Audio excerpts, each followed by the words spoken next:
I'm Frances Cairncross, and I am the rector, which means head in our case, of Exeter College, one of the colleges of Oxford University. And what you are at today is something that I invented when I first came to the university 10 years ago. I came from The Economist magazine, where I had been writing about corporate management, and I was rather shocked by the not very warm communications between the university, between the colleges and the business school. And I therefore set up these talks twice a year called Exeter at the Said. And we try, when possible, to have people from our alumni network to come and talk, and that's what we have done this evening. Before I introduce the speaker, I should say that we are being filmed tonight by another Exeter alumna, Sung-Hee Kim back there, who runs something called Voices from Oxford. And if any of you don't want to appear in her film, then you'd better let her know right now by turning to her and gesticulating angrily so that she doesn't film you when you ask a question. But otherwise, the whole thing will eventually appear on her film website. Now, tonight's speaker, as I say, is one of our alumni and one of our most extraordinary alumni. He came to Exeter College to read modern languages, French and German, and after he had done mods, he switched to PPE. But his affection for German and his knowledge of German is such that he is now writing a book on a German topic, which he may or may not tell you about if you ask him the right question after he has spoken on something completely different. He went on to do PPE and then went into banking, as so many people doing PPE do, and eventually rose to become the group chief executive of HSBC, then the largest bank in the world, still I think, the largest bank in the world, more or less, give or take. And then group chairman. On his way there, he became an ordained priest, and he has given one sermon, and I hope before I go might be persuaded to give another in the college chapel. And I have to say, the two most memorable sermons in my time there were Stephen Green's and that of Neil MacGregor, both of whom, as you will quickly note, are people who have led lives outside the church. So it seems to me there's a moral somewhere there for preachers and for Anglicans. But he, when he retired from his role at HSBC, he then moved into a role as Minister for Trade and Industry, and was thereby able to put his extraordinary knowledge, particularly of Asia, at the disposal of the government. And he's going to talk tonight about one of the huge transitions that's taking place in the world today, the gradual shift of power from west to east. So please will you welcome Lord Green, Stephen Green, Exeter alumnus.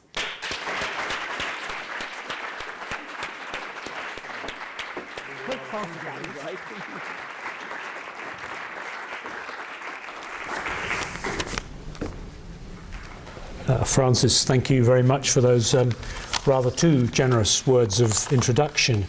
It is a great pleasure to be back here. I was actually at Said doing something similar a number of years ago now. I've forgotten quite how many, but certainly at least 7 or 8, and it's a great pleasure to be back here.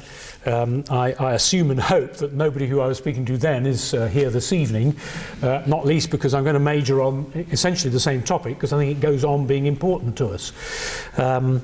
I'm very happy to talk about Germany later, but my theme is not about Europe in general, Germany in particular, though I think they are very important topics. I want to talk about something which is more of importance to us all wherever we come from, and just looking around this room and indeed knowing about the Said Business School and indeed Oxford in general, this is a gathering place for people from every corner of the planet. and in so many ways a microcosm of what the 21st century is going gradually to become. And there is a big shift underway in the way the world looks, which we have the great, I think, excitement of living through. There are plenty of challenges, plenty of risks, but it is just worth noting, I think, also what a hugely exciting phase of human history this is. The big shift is encapsulated in a slightly simplistic form in that title, The Global Shift from West to East. I'm not about to argue that the West is in irretrievable decline. The writers have done this before now, famously Spengler with his Decline of the West. This is not my theme, but it is a theme that what was through all of our lives, our parents', grandparents' lives, a huge imbalance in the world's economy and society is now changing and will continue to change. And that change, which is underway and has been for the last quarter of a century, will continue for at least the next quarter of a century, probably the next half a century, and the world by the end of the 2100s is going to look and feel the end of the 2000s, I mean, the 21st century, is going to look and feel very different from anything that any living person has known. What is that shift all about? If you look at the world's economy before about the year 1820, roughly speaking, a country's economy in proportion to the total world economy was equal to its proportion of the total world population. So the bigger your population, the bigger your economy, the larger share of the world's population and economy you had, and they tended to be the same shares. So in 1820, the largest economy in the world was China. And the second largest economy in the world was India. Because then, as now, those were the two largest countries in the world by population. At that time, the United States had a population of about 1% of the total world population and an economy of 1 to 1.5% of the total world economy. One can't get too precise about these numbers because, needless to say, in the early 19th century, statistical measurement wasn't what it is today. But nonetheless, those numbers are broadly right. It was only from around 1820 onwards that we started to see a departure between the percentage of the world's population that a country had and the percentage of the world's economy it had. And that, of course, was driven by the phenomenon of the Industrial Revolution. First in this country, starting in the late 18th century, gathering momentum in the early 19th century, peaking in terms of world leadership around 1870. And then Germany, France, increasingly Russia. A little not sufficiently understood fact is that in the run-up to the First World War, Russia was one of the fastest growing countries in the world and rapidly modernizing itself. And then, of course, particularly as a result of the First World War, but I think it would have happened anyway, America takes the lead. And what was started by the dislocations of the First World War led even more strongly through the Second World War into American dominance of the world economy. But by that time, after the Second World War, something else interesting was happening, and that was the rise of Japan. And then later on, some other countries, Korea notably. And to the point where, at its peak, the developed country share of world economic output was something of the order of 70%, perhaps more, 75%, whereas its share of the world population was never more than around 15%. The discrepancy between the two had become huge, and of course that translated itself into vast differences in standards of living between the two sorts of society which characterized the world by the time of about 1970, 1980. The picture is complicated somewhat by the emergence, particularly in the 30s and then through after the war, of what was then called the Second World, the communist bloc, particularly the Soviet Union, which developed its own pace of industrialization and a very different method of industrialization. But broadly speaking, what you had got to, particularly by 1989, the date at which the Soviet Union collapsed, the Soviet Empire disintegrated, you got really a two-world situation. There was a developed world and what then came to be called the emerging world, or the developing world, and the facts, the broad facts of the discrepancy of income levels and in relation to population base was very stark indeed. The striking thing about the last 25 years or so, and we live through a continuation of this trend, is of course that the world is now reversing that discrepancy. There is a convergence underway between the emerging markets and the developed markets. By and large, the developed markets now grow quite slowly. The Bank of England forecast just yesterday that this country might grow by 3 to 3.5% this coming year. That's pretty fast by British standards, and most people think that the average growth, sustainable growth in this country is somewhere between 2 and 3%, and depending on your view it's nearer the one or nearer the other, but in any case certainly not at the kinds of levels that we associate with emerging markets. China has just turned in a growth rate of more than 7.5% for last year. That discrepancy between developed country growth rates and developing country growth rates has become more and more obvious really since 1989, 1991. What happened then?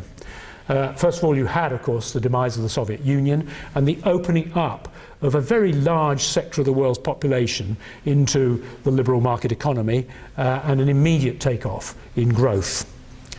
Secondly, you had the Chinese liberation experiment that began with Deng Xiaoping, slightly earlier than that, but roughly it started to get momentum at roughly the same time. And thirdly, you had in India a wave of reforms that released at least some of the shackles on the Indian economy, led by the then Finance Minister of India, now its Prime Minister, Manmohan Singh. And these three events, roughly simultaneous with each other, caused a substantial impetus in emerging markets growth. Since then, there have been plenty of bumps along the road. There was the Asian crisis in the late 1990s. We're seeing some bumps in the emerging market road now in some countries, Turkey, Indonesia. But by and large, the overwhelming truth is that the average emerging market is now growing at several percentage points higher than the average developed economy, and in all likelihood this will continue for at least the next generation. It's a convergence play that is the most extraordinary and important historic fact of our time. And you have seen countries, at least in parts of their society, emerge into standards of living that look and feel like the kinds of standard of living that the developed economies have taken for granted for half a century now. This convergence is aided and abetted, of course, by another great trend that is shaping the way the world looks and feels that we now live in. And that is, of course, the globalization, the global shift that I refer to up there. The globalization which is driven both by more and more trade. In virtually every year, trade grows faster, world trade grows faster than world GNP. Not in every year, and in the downturn from 2008-9 onwards, there was an exception to that rule, but broadly speaking, world trade grows faster than world GNP. Investment flows across frontiers have grown dramatically in the last decade or two or three. And underlying all of that, of course, the story that we all know about, because we live with it every day, technology. Those of us like me who are old enough to remember what it used to be like before the internet, every now and then need to pinch ourselves to remind ourselves just how dramatic the change is. I lived in Hong Kong in the 1980s and early 90s, predating the internet essentially, at a time when if you wanted to phone back from Hong Kong to this country, you booked your phone call at the local telephone exchange. It seems extraordinary now, yet it is actually only 30 years ago. I now have a daughter living in Singapore, and I can FaceTime her at zero cost. Just that little personal anecdote, in a sense, sums up the communications revolution. But the communications revolution itself is part of a wider digital revolution, which is permitting the extraordinary management of enormous amounts of information, which has implications obviously for research around the world in all kinds of disciplines, but also, of course, for business all around the world. And all of this is changing the way we live. The convergence, the rise of the emerging markets, the change in the technology of the way we live, it's changing the way we live. there's yet another trend that's important, that is underway as we live, and we kind of get too used to it, and so we don't stop to think every now and then quite what a radical change it is. That's the change of urbanisation. As countries develop, they urbanize. This was true of all of the currently developed countries. Britain went from a rural population that was probably 80% of the total population in 1820 to one where the urban population is over 90% of the population now. The Soviet Union went from an 80-20 to a 20-80 picture over a shorter time frame by rather different methods. The Industrial Revolution in Britain created the Manchesters and Birminghams of the modern era, created the Manchester slums that Friedrich Engels wrote so graphically and powerfully about.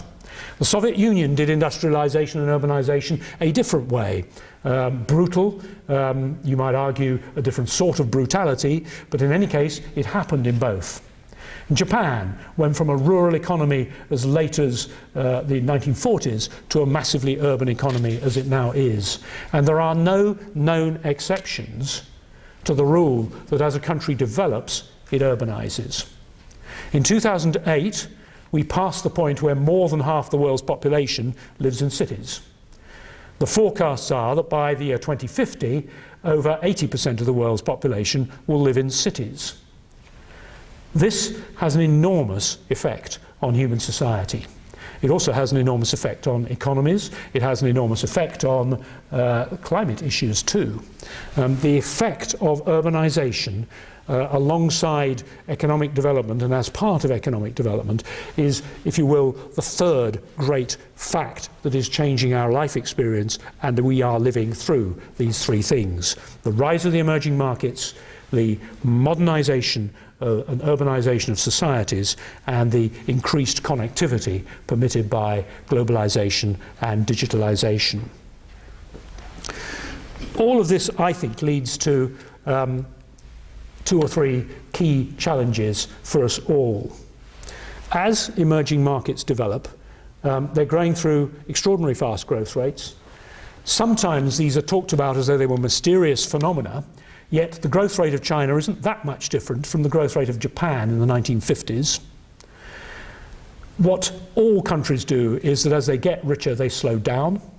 That was true of Japan, and famously now Japan is struggling to find the policy means to stimulate more growth. There are other emerging markets, or at least markets that we've thought about as emerging up until quite recently, that are beginning to show some of the characteristics of a developed economy, including slower growth. Korea is one. Singapore is another. As I mentioned, I have a daughter in Singapore. I was there over Christmas. I met a number of my friends from the Singapore government, and I liked to point out to them that as of now, the British economy is growing faster than the Singaporean economy. And when you listen to the Singaporeans talk about their challenges for the next 5-10 years, don't know whether there are any Singaporeans in the room or not, they sound like the kinds of challenges that a modern, very urbanized, very developed city-state would have in the developed world. The transition from high growth rates at an emerging stage, particularly going with rapid urbanization, into slower growth rates at higher standards of living, is one that it appears all countries go through. Question, of course, what does that mean for China, for India, for Indonesia, for Brazil, for the countries that are very large and which are sort of halfway through the modernization process?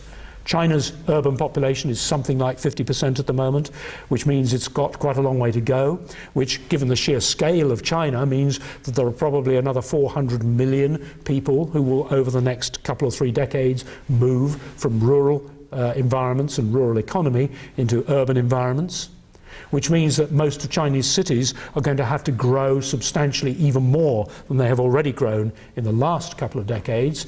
India's even further behind, where, I don't mean that in any pejorative sense, I just simply mean in the sense that so far the population, the urban population of India is substantially below 50%, but there's simply no reason to believe that it won't move up, and indeed anybody who's visited Indian cities will resonate with the comment that those cities too are growing rapidly, and one might add in a somewhat more uncontrolled way than the Chinese experience has been. This all poses various sorts of challenges for both emerging countries and for developed countries. For the emerging countries, an enormous challenge of infrastructure provision. If you think about rapidly growing cities, rapid urbanisation, the need for investment in huge amounts into transport, into power, into education and health provision is one of the most obvious challenges for any country embarked on rapid development. And indeed the World Bank calculates that something like $33 trillion of investment in infrastructure will need to occur between here and 2030, not so far away, less than 2 decades away, in order to support the urbanisation that's occurring throughout the world. The other interesting thing to note about the emerging markets is that as they emerge, they exhibit all of the consumer characteristics that we associate with the developed economies. I think we take this thought almost for granted. We don't stop enough to remark on the fact that as Chinese middle classes develop in the urban areas, what do they want? They want air conditioning. They want mopeds, then cars. They want branded fashion goods. They want to be able to travel on holiday. They want health care in their old age. They want education for their children. Perhaps above all, people want education for the next generation. This becomes a middle-class demand, which is growing so fast. I've referred repeatedly to China and India necessarily because they're such large countries, but actually this is true of every emerging market in the world. I found myself back in the summer with my government Minister of Trade hat on in Vietnam. Again, I don't know whether any Vietnamese here in the room this evening. I met a number of the leaders of the Vietnamese government and both at central government and at local government level.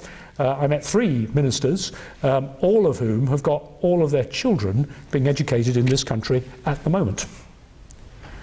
The demand, the thirst for education at so many levels of society in so many countries is becoming one of the most obvious senses in which middle-class demand is shaping the whole world economy and will continue to do so. You could construct scenarios in which this all collapses, the train comes off the rails. You could certainly construct those kinds of scenarios, but to be honest, I think those are extreme scenarios, and in all likelihood, the best central case for the next 25 years at least is that this is going to continue. Urbanisation will continue, infrastructure needs and investment will continue, middle class demand will continue to expand, and more of the world's trade and investment will be driven by those emerging country appetites. As an aside, you might have expected, indeed the textbooks would tell you, that investment in infrastructure was something that emerging countries had a huge need for, and developed countries wouldn't because they'd already done it, and therefore the capital to finance the investment would flow from the developed economies into the developing, to the emerging economies.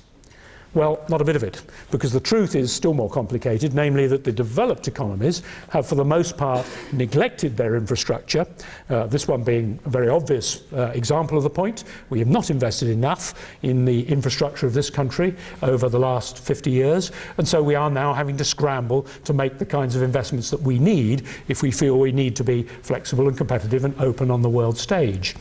In America, some 6,000 bridges on highways need to be replaced. America similarly has not invested enough in its public economic infrastructure. And therefore, the infrastructure challenge for the world is a two-part one. It isn't just the emerging markets, it's also so many of the developed economies. And one of the big themes of investment, and I refer both to kind of physical work, but also financial investment over the next generation, is going to be the financing somehow of productive infrastructure throughout the world. It's going to transform the world's economy. It has obvious implications, which I will come back to, for issues about environmental impact and climate change. I'll come back to those. But that demand, that latent or explicit demand, particularly driven by emerging markets as they take their place on the world stage, is going to be one of the big themes over the next generation at least. What are the implications of all of this? First of all, I do think it's unstoppable, essentially. And secondly, I think this does have clear implications for governments in their international relationships, for businesses of every shape and size, and for individuals as they seek to equip themselves for modern life. And I'm going to focus a little bit of time on each of those three things, starting with the implications for governments and international political relationships. Time was, you go back, let's say 20 years, when you could get 7 countries around the table and discuss the world's economic problems, sort them out, or fail to do so, but let's say sort them out, and then communicate to the rest of the world what the answers were. This little grouping came to be known as the G7, which included the obvious suspects, led of course by America. The G7 became particularly prominent in the wake of 1989, when the Cold War stopped and the Russians became an open economy, or at least a somewhat open economy. Plenty of issues, of course, for Russia, as many of you don't need me to tell you. But nonetheless, Russia essentially joined this party, and so what was the G7 became the G8, which included Russia. Well, what's happened in the last number of years has been something rather more dramatic than that, of course, and it became particularly obvious at the time of the financial and economic crisis in the year 2009, when what had then become the G20 became the obvious important decision maker on global macroeconomic issues. And the G20, convened famously by Gordon Brown, I think in some ways the most prominent aspect, certainly on the international stage, of the Gordon Brown administration was the hosting in London of the G20 at the time, at the height of the financial crisis. The G20 includes not only the developed economies, but also countries like Saudi Arabia and China, India, South Africa, Brazil, Argentina, Mexico, and so on. And this reflects the fact that with the emergence of so many new economies with increasing power and influence in the world's trade, you have to adjust world international economic relationships. And you can no longer pretend that a group of developed economies sitting largely in North America and Europe, plus Japan, can sort out the world's problems. So that's the first and most obvious impact of the globalization trend, the shift from the West to the East. It has an effect on all kinds of, essentially every debate that involves an international consensus on the way forward. So the G20 was born in order to focus particularly on macroeconomic challenges, but actually if you ask the question about climate and the impact of the world's modern economy on the climate, and plainly you have to treat this as an international matter, in which again this is not going to be the G7 who were the great pollutants. It is now a much larger array of nations who have to come together and find the consensus on the management of the world's response to the climate challenge. And the same is true for the environment, and for issues like people movement, and for issues like the scarcity of critical natural resources, famously water. Doesn't feel like it in this country at the moment, but in general, water is going to become a major shortage for a number of key countries in the world, including a number of the major Asian economies, and may well come to be a source of significant potential tension that needs to be carefully managed internationally. The general point's a very simple one. It is no longer the case that one world superpower plus a small number of its lookalikes can dominate the world stage. Indeed, I would argue that we're living in a time which is reverting to historical type, not only in the sense that the world's economies are converging in their proportions to the world's population size, and sooner or later, yes, China will be the largest economy, but also that we're converging to a more historical norm, considering human history in a broad sweep, with regard to who has the power. There have been 2 times in history, I might argue provocatively, when there's been one single global superpower, and they're both quite short times. One was in the period between about 1815, well, precisely 1815, with the collapse of Napoleonic France, and 1871, with the first unification of Germany. And in that interim period, because America was still very small on the world scene and certainly had no interest in getting involved on the world scene, Britain was the global superpower and used its navy to project its will kind of everywhere whether it thought it wanted to. That ended in 1871, even if it wasn't immediately recognised, and gradually Britain's status in the world diminished. And you might say that diminishment is still continuing.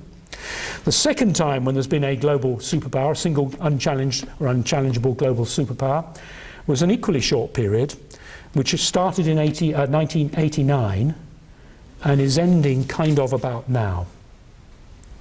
In 1989, with the collapse of the Soviet Empire, you had one single global superpower that felt that it could project its hard power sort of anywhere it wanted for any purpose that it deemed fit. I don't think anybody would now believe that freedom of action in terms of hard power is still with America in quite the way it was 2 decades back. And we are moving into an era which feels more like most of human history than that short period between 1815 and 1871, and that equally short period between 1989 and around now.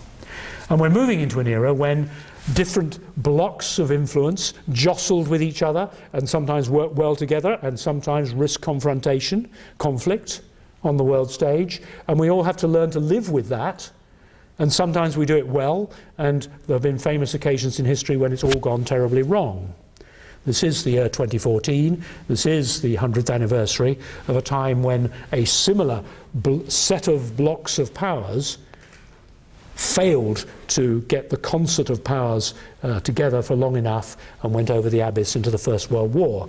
I'm not suggesting for a moment that we are facing anything quite like that now, but I do think we need to remind ourselves that being in a situation where different parts of the world have to learn to live together is one which is true and familiar to most of human history, and it's relatively new for those of us who are the post-war generation. So that's governments, businesses. Whether you're a large business, a big international business, or whether you're a very small business, you can't avoid the implications of the globalization of the world's markets.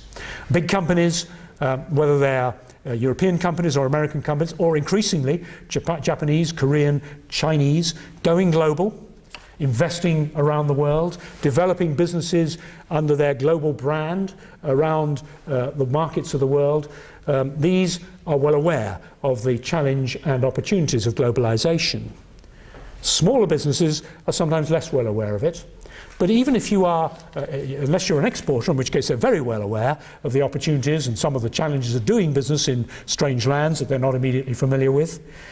But actually, even if you're not, you will find more and more that the competition is coming to you, whether you are a supplier of a good or a service, and whether you supply only domestically or not, you will find more and more competition.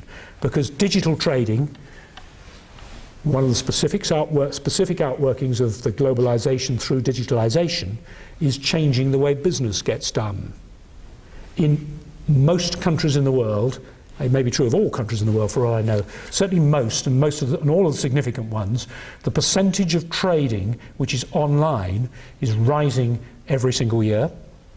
And as an aside, the country with the highest percentage of online trading as a percentage of total commerce and trade is Britain, interestingly. I think that's a huge potential advantage for this country if it just realised it was true and learned how to exploit it. I'm not quite sure I know why it's true, but it is a matter of fact. And in any event, the real point is that for businesses large and small, domestic oriented or international oriented, what is happening in the world is of relevance to us all. And then lastly, what is true of governments and is true of businesses is true, I think, of each one of us. And it's particularly true, of course, those at the at the front end of a career in the wider world, rather than people like me who are merely a has-been and a pensioner. But thinking about how what is one is offering in the business world, how am I going to compete distinctively? What have I got that is going to enable me to earn my keep, to find my way in the world? An equation which probably was complicated, felt complicated enough at the time when I emerged from university and Frances emerged from university, is all the more so now.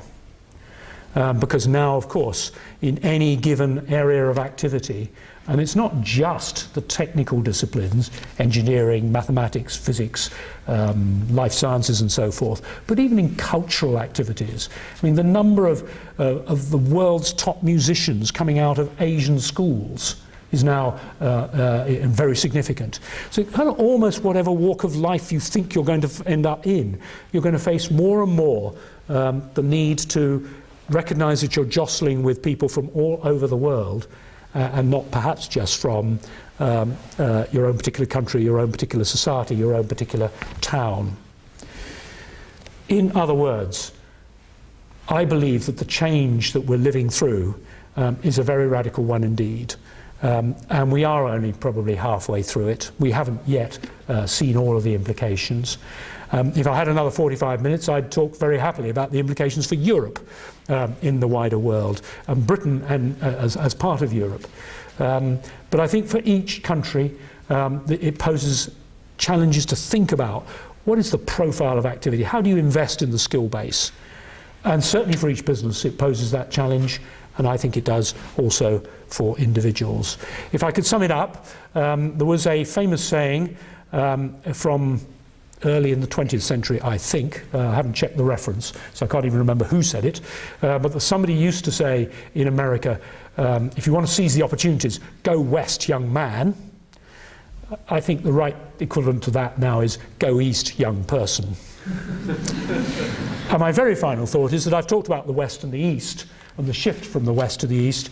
I mean that in a very loose geographic sense, because we shouldn't forget, of course, the south. There's a shift from the north to the south that's almost as dramatic as the shift from the west to the east. And indeed, Africa, I think, is at an extremely interesting inflection point in its development. 7 out of the 10 fastest growing countries of the world at the moment, and it has been true for the last 5 years, are African countries. The pace of transformation there too is picking up. Anyway, that's I think enough from me. It's a large and interesting canvas. It's got tremendous challenges, of course, but it's got huge excitement too, and it's a great time to be alive. Thank you very much.